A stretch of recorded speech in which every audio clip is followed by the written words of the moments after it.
Hello watch fans, this is Charles Walhingford back again with another watch review, and I am at the Charles Walhingford Studios, better known as my office, and today I have the pleasure of reviewing the AV-8 Flyboy Tuck Automatic reference number AV-40802. This is a great choice for a budding watch fan who is not ready to jump in the deep waters, but still wants a respectable timepiece.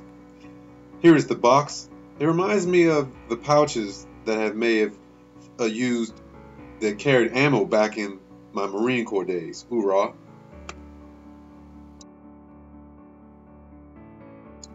Okay, here she is.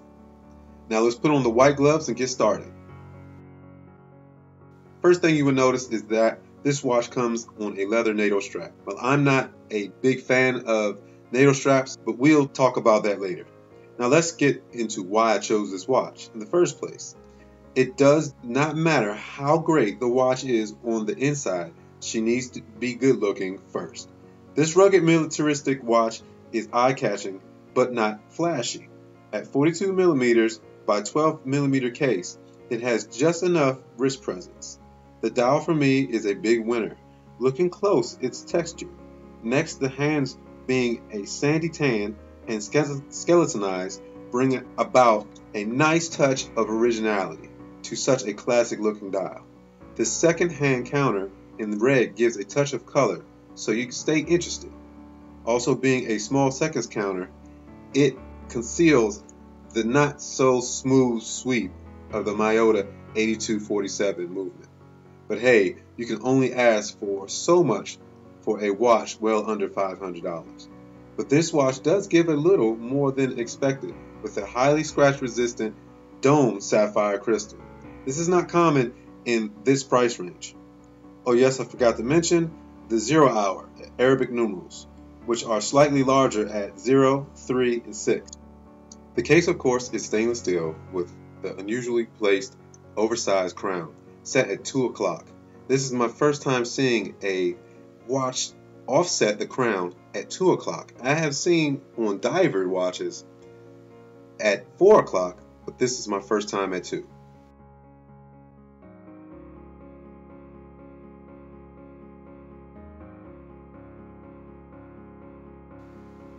Let's remove the strap and take a look at the case back and the movement through the display case back.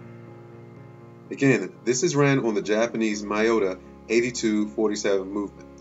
This watch is automatic. We can see the Flyboy written on the rotor. If you're new to watch collecting, this means the watch is a mechanical watch that does not need to be wound while you're wearing it. And the movement has a power reserve of approximately 42 hours off the wrist. The RST stands for Robert Stanford Tuck, a British war hero and of course a pilot that this watch pays homage to. Okay, back to the NATO strap. My problem with the NATO strap is 1. They take a touch of classiness away from the timepiece. I know some of you like to give that watch or your watch the added utilitarian look, but for me, no. Second, it takes the sleekness away from any case regardless of the design. However, a leather NATO strap, I can stomach, well sort of.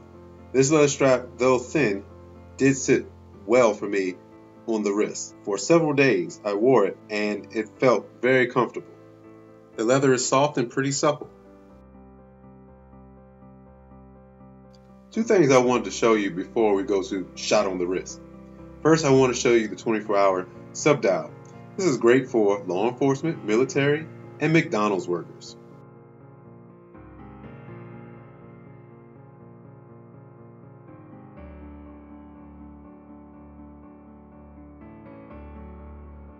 Next is illumination.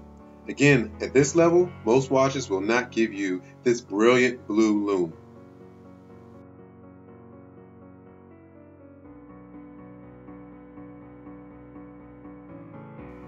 Okay, the shot on the wrist. I had a little technical difficulty strapping this watch to my wrist with these damn white gloves.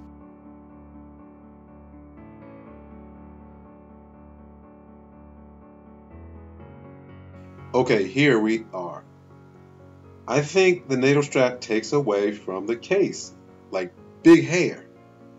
Nonetheless, I did get a few compliments while wearing this. What do you think?